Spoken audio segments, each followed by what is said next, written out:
Tayyib, para santri komunitas remaja akhir zaman, hadis ke-16, hadisul Musayyab bin Haznin qala lamma hadarat Aba Talibin al-wafatu ja'ahu Rasulullah. Diceritakan ketika Abu Talib itu menjelang wafat, maka Rasulullah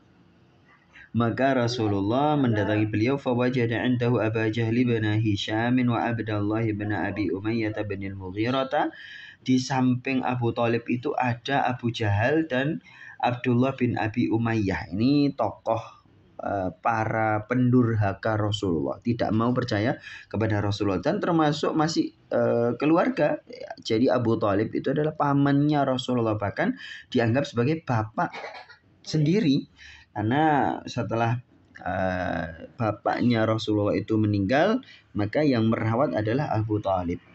Qala Rasulullah sallallahu alaihi wasallam li Abi Talib, Rasulullah berkata kepada Abu Talib, "Qul, katakanlah la ilaha illallah, tidak ada Tuhan yang benar selain Allah, kalimatan asyhadu laka, sebagai kalimat, sebagai ucapan, asyhadu yang saya mempersaksikan, laka untuk kamu, biha dengan kalimat tersebut, indallahi di hadapan Allah." Artinya, ya tolonglah ucapkan la ilaha illallah supaya nanti saya bisa memintakan ampunan, menolong engkau wahai Abu Talib, bahwa engkau adalah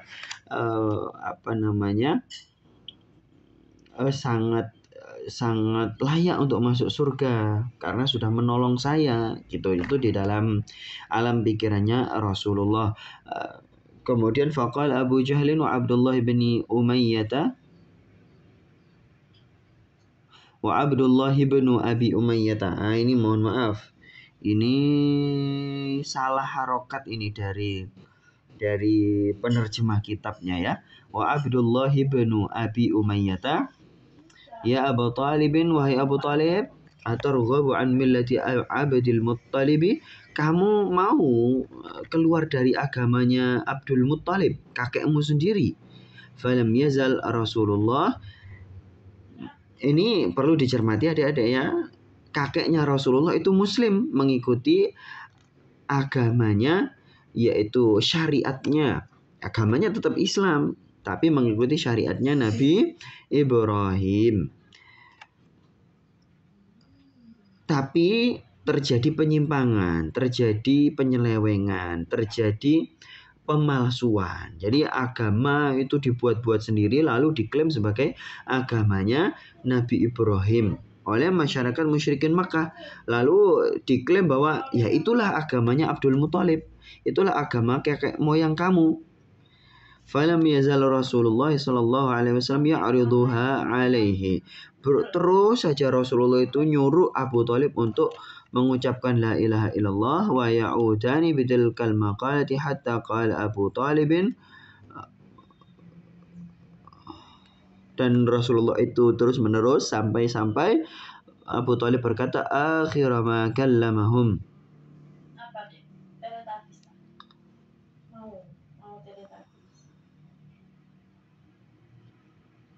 Huwa ala millati Abdul Muttalib. Ya, Abu Talib mengatakan satu kalimat terakhir bahwasanya beliau berada di atas agamanya Abdul Muttalib. Coba, ini jangan salah, hadis ini bukan dalil bahwa Abu Talib itu non-muslim, bukan ya. Karena Abu Talib tahu bagaimana agamanya Abdul Muttalib, Islamnya Abdul Muttalib yang sama persis dengan Islamnya Nabi Ibrahim. Kalau agamanya orang-orang musyrikin kafir Mekah itu mengklaim sama seperti agamanya Abdul Muttalib, maka itu omong kosong, bullshit. Wa aba ayyaqula, tapi Abu Talib menolak untuk terang-terangan mengucapkan la ilaha illallah di hadapan Abdullah bin Abi Umayyah dan Abu Jahal. Faqala Rasulullah sallallahu alaihi wasallam, "Ama wallahi la astaghfiranna lak." Demi Allah saya akan selalu memohonkan ampun kepada Allah untuk engkau. Malam unha anka, fa anzalallahu ta'ala fi ma kana lin-nabi al-ayah. Sepanjang saya tidak dilarang. Maka kemudian turunlah ayat maka nalin nabiyyi. Nah, itu sampai akhir ayat itu, maka nalin nabiyyi walladzina amanu ay yastaghfiru lil musyrikin, bahwa nabi itu tidak boleh memohonkan ampun untuk orang-orang musyrik walau kanu uli qurba min ba'di ma tabayyana lahum annahum ashabul jahim. Ya, tidak boleh memohonkan ampun untuk walaupun itu keluarganya sendiri kalau dia musyrik setelah jelas penjelasan dari Allah bahwasanya mereka itu adalah penghuni neraka jahim. Masalahnya adalah Abu Thalib tidak ada tekstualnya beliau adalah penghuni neraka jahim.